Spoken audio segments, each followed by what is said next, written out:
La escuela llegó a casa.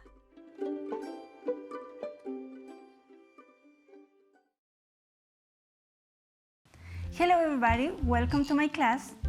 Vamos a continuar, ¿cierto?, con nuestras cápsulas de inglés, reforzando contenidos gramaticales. Mi nombre es Camila Hernández Salgado, profesora de inglés del Liceo Bicentenario Politécnico Juanita Fernández Solar de Angol. Y hoy vamos a trabajar modal verbs. ¿Alguien sabe qué son los modal verbs? ¿O los han escuchado anteriormente? Modal verbs son verbos que nosotros utilizamos, ¿cierto?, para indicar funciones dentro del habla. No son verbos auxiliares como do o does, como have o hasn't, como will o did, ¿ya? Son verbos totalmente diferentes que tienen funciones en el habla.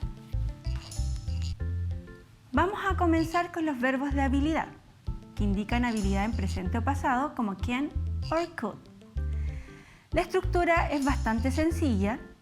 En este caso, estos verbos sí tienen un significado, no así como los verbos auxiliares, los que solo cumplían una función distintiva en las oraciones. La estructura es siempre un sujeto, como ya lo hemos visto anteriormente, que un sujeto puede ser el nombre de una persona, puede ser un objeto o también un pronombre personal, seguido del verbo modal, en este caso, can or could. Luego está la forma infinitiva del verbo y finalmente un complemento. Si yo dije que el verbo can o could indica una habilidad, ¿cuál será la traducción en español? En este caso va a ser puedo, puedo o podía. Can, puedo, could, podía.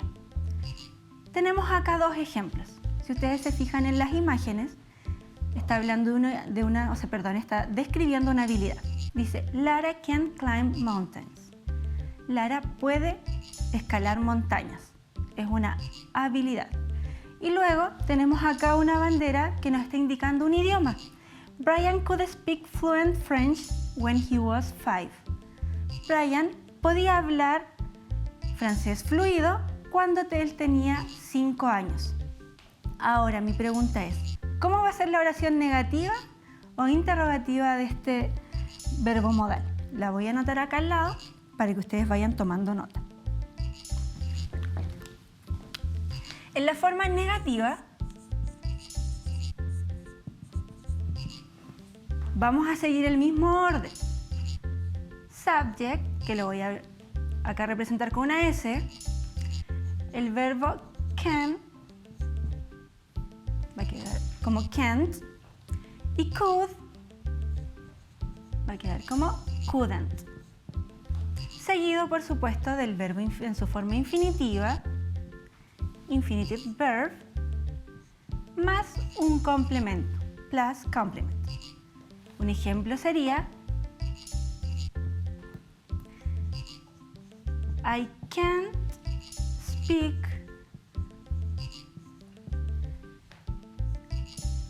Korean. Yo no sé hablar coreano. Y la forma negativa del verbo could va a ser muy similar, solo vamos a cambiar el verbo modal, could, abreviamos la palabra not, ¿cierto?, que indica la negación, seguida del verbo infinitivo, infinitive verb, más un complemento. El ejemplo que vamos a poner acá va a ser we couldn't arrive on time yesterday. We couldn't arrive on time yesterday. No pudimos llegar a la hora ayer. ¿Ya? Aquí tendríamos entonces nuestros ejemplos negativos del verbo can y could que indican habilidades. Vamos a borrar para poder continuar.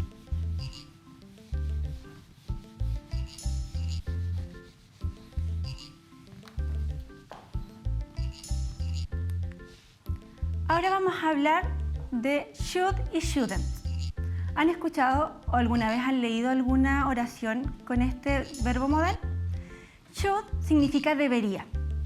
Cuando yo hablo de debería, no estoy obligando a nadie a hacer nada, sino que estoy indicando una sugerencia o un consejo. Como dice aquí, indicate suggestions or advice. Structure. La estructura es similar, ¿cierto?, a la que vimos anteriormente. Iniciamos con un sujeto, seguido del verbo modal, que es should or shouldn't, debería o no debería. La forma infinitiva del verbo, o sea, el verbo sin modificaciones, y un complemento. Examples. You should visit your dentist at least twice a year. Tú deberías visitar tu dentista a lo menos 2 veces en el año. Eso es algo que se recomienda, ¿cierto? Y el otro ejemplo dice, you should eat more fruits and vegetables. Para estar más sano, ¿cierto? Tú deberías comer más frutas y verduras. Es más sencillo, es más simple, ¿cierto? Y también indica sugerencias. No estamos obligando, como dije anteriormente, a nadie a hacer nada. Luego, must.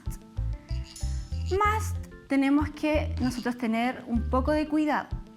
Must expresses an obligation. Nos está indicando una obligación. En este caso, la obligación no es externa, sino que yo soy el quien está decidiendo qué es lo más adecuado para llevar a cabo. La estructura sigue siendo la misma, un sujeto al comienzo, seguido del verbo modal, el verbo en su forma infinitiva y el complemento. Ejemplos. If Rebecca wants to be a good singer, she must practice a lot. Si Rebecca quiere ser una buena cantante, ella debe practicar mucho, ¿cierto? Es una decisión que está internalizada. Ella debe obligarse y ser perseverante para poder lograrlo. Y luego dice, I must phone my grandma. It's her birthday today. Yo debo llamar a mi abuela. Hoy es su cumpleaños, ¿ya? Tampoco es una obligación, pero yo lo tomo como una responsabilidad saludarla en el día de su cumpleaños. Así que no olvidemos, must nos indica una obligación que es personal, no impuesta. Y aquí tenemos entonces un verbo que es un verbo modal muy parecido a must, pero ya que nos indica una obligación que ya está puesta por otra persona, principalmente utilizada por normas y reglas de algún lugar. Have to. Have to significa tengo que. Dice aquí, also expresses an obligation, it's generally external to the speaker. Como les explicaba anteriormente, expresa una obligación y es generalmente externa a la persona que habla. Continuamos, ¿cierto?, con la misma estructura, sujeto seguido de have to y has to. ¿Qué ven aquí? Tenemos 2 formas para ocupar este verbo modal. Es el único que cambia en el mismo tiempo. Ambas significan tengo que, pero van a ocuparse de acuerdo al sujeto de la oración. Lo voy a anotar aquí para que no se nos olvide. Have to lo vamos a utilizar con I, you, we and they. Y has to con las terceras personas singulares she, he and it.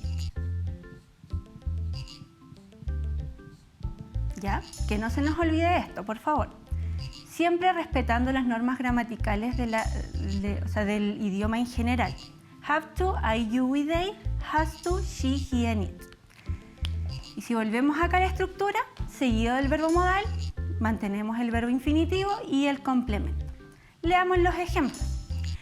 We have to wear a mask. Nosotros tenemos que usar una mascarilla. En estos tiempos ya usar la mascarilla no es solamente una moda, como veíamos de repente en las tribus urbanas, o porque yo estaba enfermo y no quería contagiar al resto. En estos momentos ya es obligatorio. Está normado, ¿cierto?, por autoridades el uso de la mascarilla. Y luego tenemos otro ejemplo también que es una obligación y una norma. Dice, at the supermarket, people have to keep social distancing. En el supermercado la gente tiene que mantener distancia social. Como dice aquí, 2 metros de social distancing. Luego tenemos mustn't. Mustn't nos indica una prohibición. Ya aquí no es si la persona quiere o no quiere, es algo que está totalmente prohibido, que no está permitido. It is not allowed. Las estructuras siguen siendo las mismas, un sujeto seguido del verbo modal, en este caso en una forma negativa, el verbo infinitivo y el complemento. Examples. You mustn't visit your relative these days. Tú no debes visitar tus parientes estos días. Por un tema de la pandemia, ¿cierto? Ya se nos ha sugerido a todos y ya se nos obliga a evitar las visitas, ¿cierto?, a todos nuestros familiares. Y obviamente un consejo que nunca está de más, we mustn't tell lies to our parents. Nosotros no debemos decir mentiras a nuestros padres. Let's read more examples. Vamos a leer entonces algunos ejemplos donde vamos a utilizar verbos modales. We should save money during quarantine. Nosotros deberíamos ahorrar dinero durante la cuarentena. Esto sería una prohibición, una sugerencia, una obligación, una habilidad. ¿Qué creen ustedes? Esto es una sugerencia porque estamos ocupando el verbo modal should.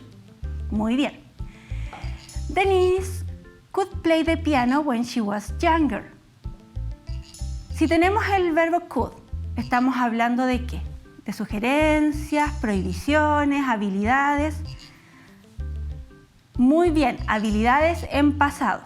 Denise podía tocar el piano cuando era más joven. La tercera oración dice you must wear seat belt when you drive. You must. ¿Se acuerdan para qué ocupábamos el must? Must era para obligaciones. Tú debes usar el cinturón de seguridad cuando conduces. En la cuarta oración dice you have sore throat. You shouldn't drink cold water. Tú tienes dolor de garganta. Tú no deberías beber agua fría. Should en este caso nos expresa un consejo o una sugerencia. No se les olvide, por favor. Jim can play the guitar very well, but he can't sing. Can indica una habilidad y nos está diciendo aquí que Jim sabe tocar la guitarra muy bien, pero no sabe cantar. La penúltima oración, sería Jim can play the guitar very well, but he can't sing. Nos está indicando, ¿cierto?, con el verbo can y can't una habilidad. Nos dice aquí que Jim sabe tocar la guitarra muy bien, pero él no sabe cantar. Y finalmente, people mustn't smoke in closed places. Las personas no deben fumar en espacios cerrados. O sea, eso es una prohibición, no está permitido y está establecido por una ley. Así que tenemos oraciones que son sugerencias, que nos indican habilidades en presente y pasado. Y tenemos también prohibiciones. Ahora, yo les voy a dejar una tarea. Dice homework. At home, you will write sentences using all modal verbs. En su casa, ustedes van a escribir algunas oraciones usando todos estos verbos modales, ¿cierto? Ustedes van a crear o van a ir buscando situaciones en las que aparezcan quizás ejemplos de habilidades, obligaciones, prohibiciones, sugerencias o consejos. Hasta aquí llegamos entonces por hoy. Muchas gracias y nos vemos en una nueva oportunidad.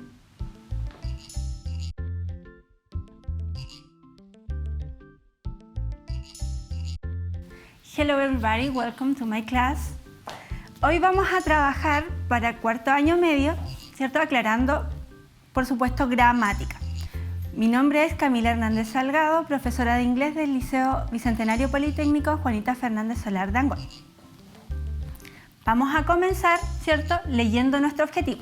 Clarify use of passive voice in present and past tense. Passive voice. What about passive voice? Passive voice para nosotros a veces es muy complejo de entender porque tenemos que ir agregando lo que ya hemos aprendido desde muy chicos en el colegio hasta lo que ya tenemos conocimiento en cuarto medio.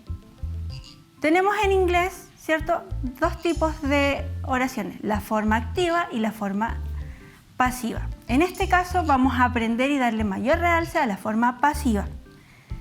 Y se van a dar cuenta que ni siquiera es tan alejada de lo que nosotros solemos hablar. Tenemos aquí tres oraciones. Dice Roses, que es una canción, is sung by the Chainsmokers. Luego tenemos otro ejemplo que dice Coronavirus was discovered in China. Y finalmente tenemos a este señor, donde la oración dice Apple was founded by Steve Jobs. Yo creo que ustedes logran entender cada una de estas oraciones o quizás sacar un poco de la idea principal. Por ejemplo, si aquí estamos nombrando un grupo musical, nosotros vamos a decir, seguramente ese grupo musical es el que canta esta canción. Así como tenemos acá abajo a Steve Jobs, ¿cierto? Y tenemos la marca Apple. Nosotros podemos de inmediato deducir que tiene que ver con el fundador de esa empresa. Vamos a ver ahora la forma de la passive voice. Para esto tenemos 5 pasos básicos, basic steps. Number 1, the object of the active becomes the subject of the passive. El objeto de la voz activa se transforma al sujeto de la voz pasiva. Tenemos que siempre tener claro qué es un objeto y cuál es el sujeto. Number 2, we add the auxiliary to be. Seguimos utilizando el verbo to be, ¿cierto? Que es la columna vertebral del inglés. Is o are when the main verb of the active is present. Was or were when it is past. Number 3, en negativo o en forma interrogativa, los verbos auxiliares que pudieran aparecer, ya sea do o did, van a ser reemplazados también por el verbo to be. ¿Cuántas formas tenía el verbo to be? Am, is o are. Very good. Do or don't, does or doesn't, become isn't or is, are or aren't. De acuerdo si es oración afirmativa o negativa o si también es una oración interrogativa. Did or didn't becomes was or wasn't, were or weren't. ¿Ya? Esto es lo que a veces nos confunde. El exceso de información, pero ya una vez llevado a la práctica, se vuelve más fácil. Continuamos. Step number 4, we turn the main verb of the active into the past participle. Importante, el verbo activo, ¿cierto? Nosotros lo vamos a transformar a pasado participio, que les voy a dejar aquí un recordatorio. Vamos a ponerle letra R. Si en la oración tenemos el verbo, por ejemplo, drive, en el presente, nosotros vamos a tener que ocupar la forma del participio, que sería driven. Y si saliera este mismo verbo en pasado, drove, también vamos a tener que transformarlo a su forma participio, driven. O sea, para resumir, vamos a utilizar am, is, are, más un verbo en participio, si esto fuera presente. Y si fuera pasado, vamos a utilizar was or were, más la acción que nos presenten, ya sea en presente o pasado, la vamos a transformar a participio. ¿Ya? Step number 5, if we need or want to add the agent of the passive, we must use by. Yo creo que más de alguna vez nos hemos encontrado con oraciones donde dice by. Por ejemplo, el escritor de un libro, o dice written by, escrito por, y un autor o alguna persona que haya escrito un artículo o libro. Let's see. Passive voice in present. Tenemos acá dos ejemplos, la voz activa y la voz pasiva. En la voz activa dice, magazines use pop singers as models. Las revistas usan cantantes pop como modelos. Esa es la forma activa y es la forma más común en la que nosotros hablamos. Pero ¿qué pasa en la forma pasiva? Como les decía adelante, cuando la forma del verbo está en presente, nosotros vamos a recurrir a lo que la Miss acaba de explicar. Ya no vamos a ocupar solamente use, sino que vamos a agregar una de las formas del verbo to be. Y ese verbo use, que es un regular, le vamos a agregar la D para transformarlo a participio. Entonces, dice aquí, pop singers are used as models by magazines. O sea, ¿quiénes son ocupados como modelo en las revistas? Los cantantes pop. O sea, teníamos anteriormente la voz activa magazines como sujeto, en este caso queda como el agente, ¿ya? Quien está ocupando el objeto. El objeto de la oración activa pasa a ser el sujeto de la oración pasiva. No olvidar entonces, tenemos que reconocer el verbo e ir agregando la forma correspondiente a la voz pasiva. Ahora tenemos la voz pasiva en tiempo pasado. Tenemos una oración interrogativa. When did Tom write this letter? ¿Cuándo escribió esta carta Tom? Tenemos aquí una forma negativa. Tenemos did, que es el verbo auxiliar del pasado, que ustedes, si bien recuerdan, los auxiliares did, do y does no tienen una traducción, solo nos sirven para distinguir el tiempo gramatical.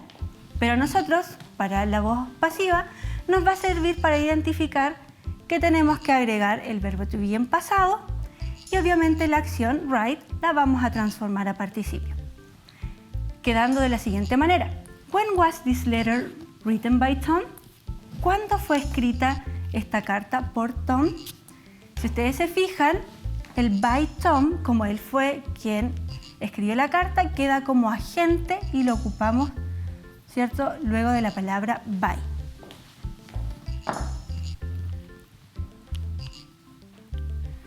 Here's some examples. Para poder clarificar, porque no es un contenido fácil de entender, vamos a presentar diversos ejemplos, ¿cierto?, partiendo con la oración activa y luego cómo quedaría en la oración pasiva. Presten mucha atención y si pueden ir tomando nota, por favor háganlo, porque en la próxima clase vamos a seguir interiorizándonos en este contenido. Marco repaired the car. Repair es el verbo en su forma base. Como tenemos la terminación ed, nosotros al tiro tenemos que pensar y decir, este es un verbo regular, le tuvieron que agregarle ed porque es pasado. Entonces nos vamos a ir a la estructura que indicó delante la profesora y vamos a escribir de la siguiente manera. The car was repaired by Marco. O sea, la oración activa decía, Marco reparó el auto. Ahora en la oración pasiva vamos a decir, el auto fue reparado por Marco. ¿Quién fue el agente de esta acción? Marco. Por eso queda al final. Luego, tenemos una segunda oración activa. Every day, Claire reads the newspaper. Todos los días, Claire lee el diario. En voz pasiva sería Every day the newspaper is read by Claire. Si ya teníamos every day, nos sirve como pista para deducir que estamos hablando en presente. Entonces agregamos el is y el verbo read, que lleva una S en tiempo presente simple, nosotros la cambiamos a su forma participio, que es read. Solamente cambia la pronunciación. Finalmente dice, the teacher gave the books to the students. La profesora dio los libros a los estudiantes. ¿Qué tiempo sería? ¿Presente o pasado? Muy bien, pasado. The books were given to the student by the teacher. Los libros fueron dados a los estudiantes por la profesora. Ahora practiquemos un poco. Exercises. Complete the blank with is or are plus participle. Vamos a hacer solo ejercicios con el tiempo presente para después dejar tiempo para nuestra próxima clase. Number 1. Computers. El verbo que vamos a ocupar es sell. Y luego dice in many different stores. Recuerden que tenemos solo dos formas de contestar. Con is o are, de acuerdo al sujeto de la oración. Y el verbo que está entre paréntesis lo vamos a transformar a participio. La forma correcta sería are sold. Computers are sold in many different stores. Los computadores son vendidos en diferentes tiendas. Number 2. English almost everywhere. Y el verbo es speak. ¿Qué es speak? Hablar. English es solo una cosa, por lo tanto tendría que ser is y el verbo lo ponemos en participio spoken. English is spoken almost everywhere. Number 3, una forma interrogativa donde dice these shoes in Portugal. Are these shoes designed in Portugal? ¿Son estos zapatos diseñados en Portugal? Number 4. Less ice cream in the winter. Tenemos entre paréntesis el verbo comer, eat. ¿Cuál es la forma participio del verbo comer? Eaten. Less ice cream is eaten in the winter. O sea, en invierno se come menos helado. Number 5. Many people. Si hablamos de muchas personas, luego dice influenced by the media. Muchas personas son influenciadas por los medios. Many people are influenced by the media. En number 6, a big pizza. Si dice a, estamos indicando solo una. Y tenemos entre paréntesis el verbo regular cook, donde sabemos que tenemos que agregar solamente la ed. A big pizza is cooked by my mom. Bueno, hasta aquí quedaría entonces nuestra clase de hoy. Great job and thank you very much.